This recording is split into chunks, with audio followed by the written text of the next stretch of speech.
All right, properties of group continue करते हैं। Question है, in a semi group cancellation laws में और मे नॉट होल्ड।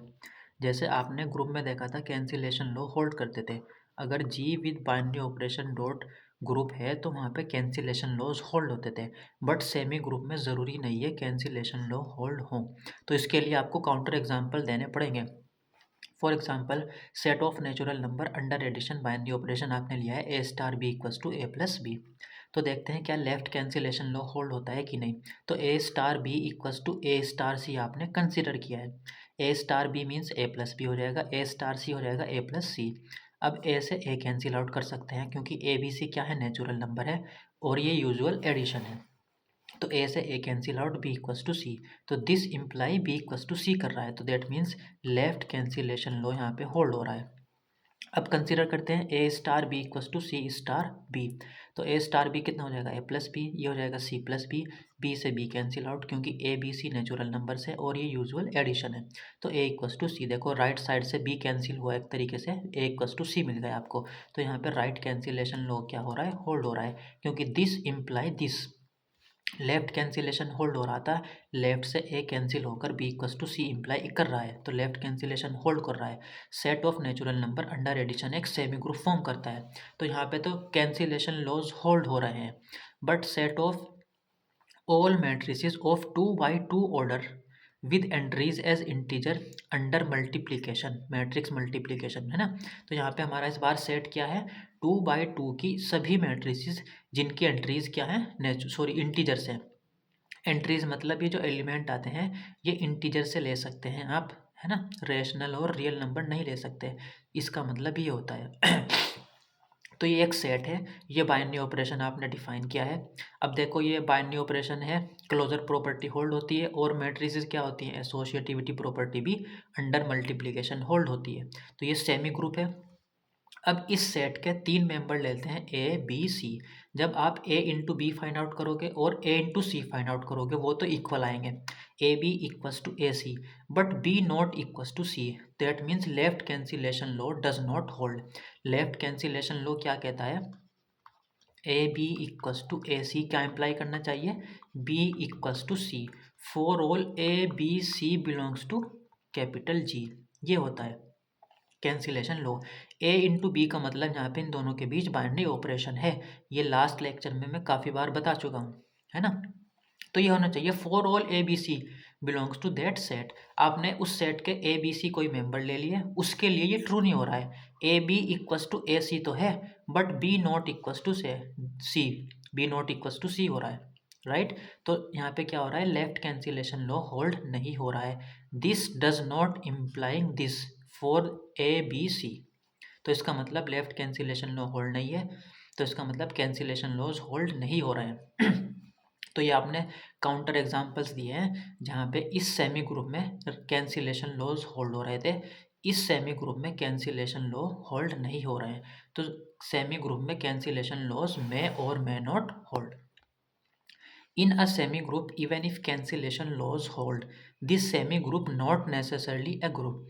अगर किसी सेमी ग्रुप में कैंसिलेशन लॉज होल्ड होते हैं, ज़रूरी नहीं वो सेमी ग्रुप होगा। जैसे अभी आपने ये देखा है, set of natural number under addition में कैंसिलेशन लॉ होल्ड हो रहे थे, बट ये ज़रूरी नहीं है कि ये ग्रुप हो जाए। तो set of natural number under addition group नहीं होता है क्योंकि यहाँ पे आइडेंटिटी एलिमेंट एग्जिस्ट नहीं करता है।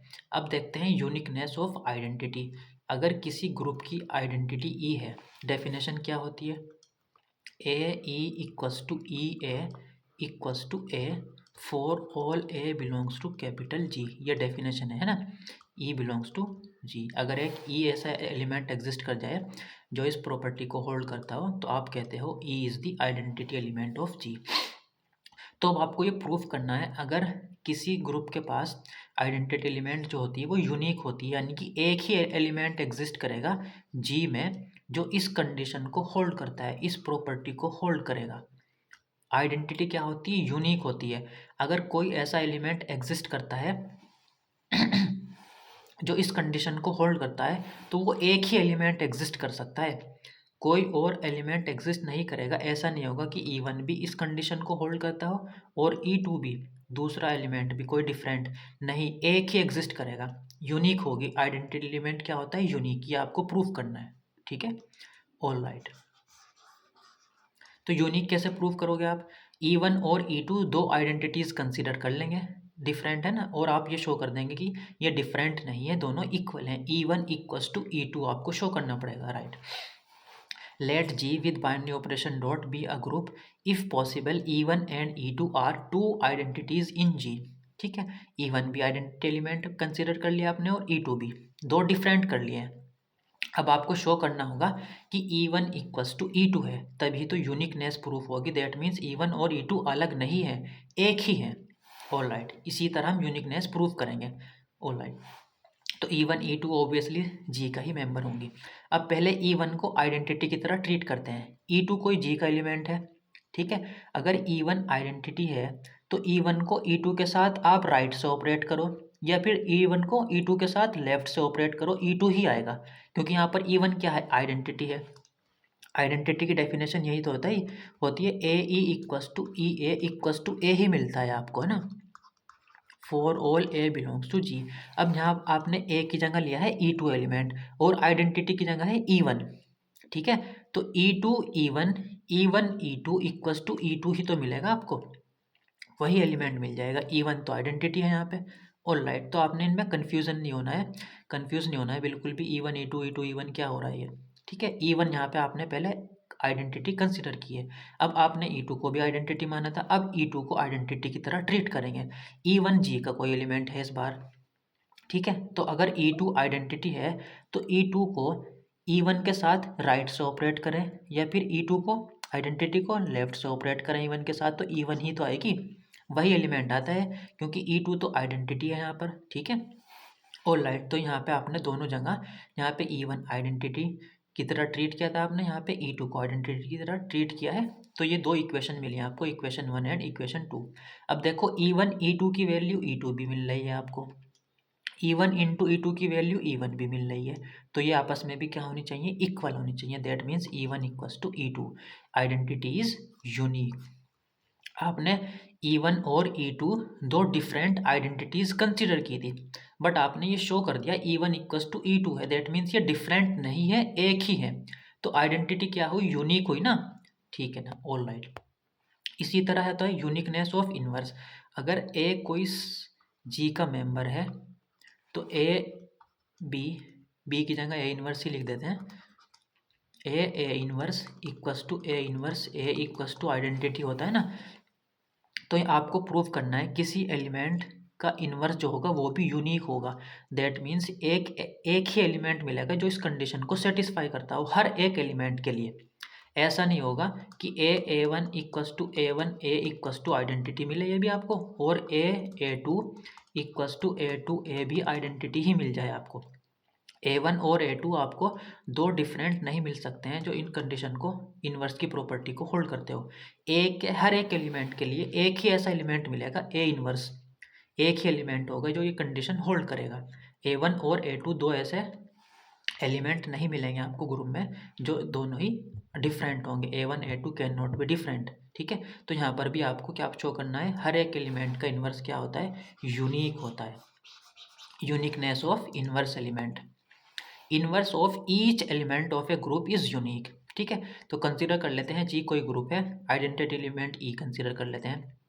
तो आप मान लेते हैं यहाँ पर भी यूनिकनेस प्रूफ करना है ना, तो आप क्या कंसीडर कर लोगे? ए का इन्वर्स A1 भी है और ए का इन्वर्स A2 भी है, फिर आप ये शो कर देंगे कि ये डिफरेंट नहीं है, एक ही है। A1 equals to A2 show कर देंगे आप, तो यूनिकनेस प्रूफ हो जाएगी ना। दैट मीन्स ए का इन्वर्स एक ही है। आपने दो डिफरेंट इन्वर्स कंसिडर किए थे, बट वो आपने इम्प्लाई कर दिया, आपने शो कर दिया कि दोनों इक्वल हैं। दैट मीन्स एक ही इन्वर्स हुआ जब ये दोनों आपस में इक्वल हो गए। All right, let G be a group with identity element E. Suppose that A belongs to G has two inverse A1 and A2. तो पहले A1 को कंसीडर कर लेते हैं A का इन्वर्स। तो बाय डेफिनेशन क्या होगा? A1 equals to A1 A equals to identity मिलेगा, यही तो इन्वर्स की डेफिनेशन है। अगर A1 A का इन्वर्स है तो ये इक्वल होगा। अब A2 भी हमने माना था, अब A2 को इन्वर्स की तरह ट्रीट करते हैं। A2 is the inverse of A, तो A2 A equals to identity मिलेगा। अब इक्वेशन 1 और इक्वेशन 2 को देखो। A1 A equals to identity, A भी आइडेंटिटी है, ये क्वांटिटी भी आइडेंटिटी के इक्वल है और ये क्वांटिटी भी, तो ये आपस में इक्वल होंगी। A1 A equals to A2 A। अब आप राइट साइड में देखो, यहाँ पर भी राइट साइड में A है और यहाँ पर भी है, तो राइट कैंसिलेशन लॉ से क्या हो जाएगा, A1 इक्वल्स टू A2 हो जाएगा कि नहीं। यही तो राइट कैंसिलेशन लॉ होता है। क्या होता है right cancellation law, AB equals to CB क्या इम्प्लाई करता है, A इक्वल्स टू C, है ना। राइट साइड में B सेम हो अगर तो A equals to C imply करता है, ये होता है हमारा राइट कैंसिलेशन लॉ। अब ग्रुप में कैंसिलेशन लॉ होल्ड करते हैं, आप ग्रुप के एलिमेंट के साथ डील कर रहे हैं, तो राइट कैंसिलेशन लॉ से A कैंसिल हो जाएगा राइट साइड से, A1 इक्वल्स टू A2 आ जाएगा। ओके, तो यहाँ पर भी आपने क्या किया, यूनिकनेस ऑफ इन्वर्स एलिमेंट आपने प्रूव कर दिया। आपने A1 A2 inverse element consider किए थे, दो डिफरेंट इन्वर्स ए के, इस एलिमेंट के आपने दो इन्वर्स कंसिडर किए थे, फिर आपने ये शो कर दिया कि वो डिफरेंट नहीं है, इक्वल है आपस में, A1 इक्वल्स टू A2 है, दैट मीन्स ये एक ही हैं, ये डिफरेंट नहीं है, यही तो मतलब हुआ A1 इक्वल्स टू A2 का। तो आपने प्रूव कर दिया एक तरीके से कि जी का कोई भी एलिमेंट लेते हो तो उसका इन्वर्स डिफरेंट नहीं हो सकते हैं, यूनिक होगा, एक ही होगा, right. Inverse of each element of A group is unique. Identity element is its own inverse, self inverse होता है आइडेंटिटी का, जो इन्वर्स होता है वो आइडेंटिटी ही होता है। ई का इन्वर्स क्या होगा, आइडेंटिटी एलिमेंट ही होगा। इन्वर्स की डेफिनेशन क्या है, A into B equals to B into A. अगर आप आइडेंटिटी प्रूफ, ये होता है तो B कहलाता है इस एलिमेंट का इन्वर्स, B इक्वल्स टू क्या होता है, A इन्वर्स, ठीक है। तो अब आप E इंटू ई किसके इक्वल होता है, E के इक्वल होगा, तो ये एलिमेंट इसका इन्वर्स होगा कि नहीं, क्योंकि दिस मल्टीप्लाई दिस आपको क्या मिल रहा है, आइडेंटिटी मिल रहा है। जब दो एलिमेंट का प्रोडक्ट लेफ्ट से और राइट से क्या आ जाता है, इक्वल आ जाता है, सॉरी E के इक्वल आ जाता है, तो ये एलिमेंट कहलाता है B is inverse of this element. तो E इंटू ई आपको आइडेंटिटी मिल रही है, तो ये जो एलिमेंट होगा ये इसका इन्वर्स होगा कि नहीं, तो E equals to inverse of this, तो E equals to inverse of this element, ठीक है। तो इसका मतलब क्या हुआ, सेल्फ इन्वर्स होती है आइडेंटिटी एलिमेंट, आइडेंटिटी एलिमेंट का इन्वर्स आइडेंटिटी एलिमेंट ही होता है, ये आपने यहाँ पे प्रूफ भी कर दिया। अब आपने प्रूफ करना है कि A इन्वर्स का इन्वर्स, देखो A कोई G का मेंबर है, A इन्वर्स भी G का ही मेंबर होगा। A इन्वर्स क्या है, एलिमेंट A का इन्वर्स है, तो A इन्वर्स G का अगर एलिमेंट है, इसका भी तो कोई ना कोई इन्वर्स होगा, ये भी तो G का मेंबर है, इसका कोई ना कोई इन्वर्स होगा, तो वो इसका इन्वर्स A के इक्वल आता है, ये प्रूफ करना है आपको। ओके, ठीक है, इसको भी इन्वर्स की डेफिनेशन से ही करेंगे। इन्वर्स की डेफिनेशन क्या है, अगर आपको A into B equals to B into A मिल जाता है और वो इक्वस टू आइडेंटिटी होता है, तो ये जो एलिमेंट होता है ये क्या कहलाता है, ये इन्वर्स हो जाता है इसका, B कहलाता है इन्वर्स ऑफ A। ये डेफिनेशन है इन्वर्स एलिमेंट की। अब आप यहाँ पे A का इन्वर्स क्या है, A इन्वर्स है, सिंस कैसे लिखेंगे, since inverse of A is A inverse, तो बाय डेफिनेशन क्या होगा, A inverse equals to A inverse A equals to identity मिलेगी, राइट। अब अगर आप इसको पहले लिख लेते हैं कोई फ़र्क नहीं पड़ेगा, ए इंटू ए इन्वर्स लिख लेते हैं, राइट। ये फिर इसको ऐसे ही रहने देते हैं, कोई फ़र्क नहीं पड़ेगा यहाँ पे, ठीक है। तो देखो आपने जब आप ए इंटू बी लिखते हो इक्वस टू बी इंटू ए, ठीक है, इक्वस टू अगर आपको आइडेंटिटी मिलता है तो बी कहलाता है ए का इन्वर्स कहलाता है, ठीक है। और इसी तरह अगर इसको मैं पहले भी लिख लेता हूँ, हाँ यहीं से प्रूफ हो जाएगा ये सिंपल, ये आपको जो प्रूफ करना है, इसको पहले लिख लेते हैं, A into A inverse equals to A into A inverse equals to identity.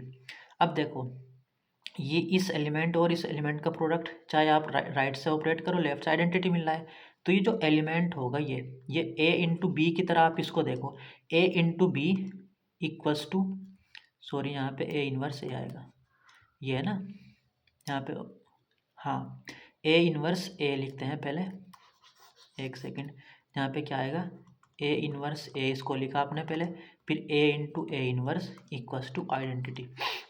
तो अब आप इसको A B into B A equals to identity की तरह देखो, ये ए एलिमेंट है कोई, ये बी है, ठीक है। यहाँ पर आपने पहले क्या लिखा है, ये ए है और ये बी है, और यहाँ पर ये बी और ये ए इक्वल्स टू आइडेंटिटी मिल रहा है, तो ये जो एलिमेंट होगा ये क्या हो जाएगा, इसका इन्वर्स होगा कि नहीं, बाय डेफिनेशन। तो ये जो ए एलिमेंट होगा इस एलिमेंट का इन्वर्स हो जाएगा, और ये एलिमेंट ये है इसका इन्वर्स। ठीक है, तो इसी डेफिनेशन से आपने ये इम्प्लाई कर दिया है। तो जब आप ए इंटू बी लिखते हो, A into B equals to B into A equals to identity, तो बी होता है ए का इन्वर्स और ए का इन्वर्स होता है बी। एक ही बात है ये भाई, इसको आप पहले लिख लें, इसमें आपने कन्फ्यूज़न नहीं होना है बिल्कुल भी, है ना। जब आप a into B equals to B into A identity अगर आपको मिल जाता है, तो ये जो एलिमेंट होता है इसका इन्वर्स कहलाता है ना, a inverse equals to B हो जाता है। अब आप यहाँ पे a इन्वर्स कंसिडर किया है आपने, तो ये कंडीशन होल्ड होगी। अब अगर मैं इसको पहले लिख लेता हूँ ए इन्वर्स इंटू ए, इसको यहाँ पे लिख लिया मैंने, फिर इसको लिख रहा हूँ A into A inverse equals to identity. ठीक है, तो यहाँ पे ये कंडीशन होल्ड हो रही है ना, ए into B, B into A, identity मिल रहा है। तो ये जो सेकंड नंबर का एलिमेंट होगा ए, ये क्या होगा, इस फर्स्ट वाले का इन्वर्स हो जाएगा ना। फर्स्ट वाला एलिमेंट है ए इन्वर्स और इसका इन्वर्स ऐसे डिनोट करेंगे। तो ठीक है, तो ये डेफिनेशन आपने यही अप्लाई की है इन्वर्स की। ऑलराइट, तो इससे आप डायरेक्ट कह सकते हैं ए का इन्वर्स क्या डिनोट, कैसे डिनोट कर रहे थे, ए इन्वर्स से। तो ये डेफिनेशन ये होनी चाहिए, ट्रू होनी चाहिए। अब आपने पहले इसको लिखा फिर इसको लिखा, doesn't matter, equals to identity. अब बाय डेफिनेशन इन्वर्स की A into B equals to B into A अगर आइडेंटिटी मिलता है, तो ये जो सेकंड नंबर का एलिमेंट होता है ये इस फर्स्ट का इन्वर्स हो जाता है। ठीक है, तो यहाँ पे जो सेकंड नंबर का एलिमेंट है, तो ये क्या हो जाएगा, इस फर्स्ट वाले का इन्वर्स हो जाएगा। फर्स्ट एलिमेंट है ए इन्वर्स, तो इसका इन्वर्स क्या हो जाएगा, एक एक वाला हो जाएगा। यही आपको प्रूव करना था। और भी तरीके से इसको डिफरेंट तरीके से हम प्रूव करते हैं, कर सकते हैं, है ना। All right.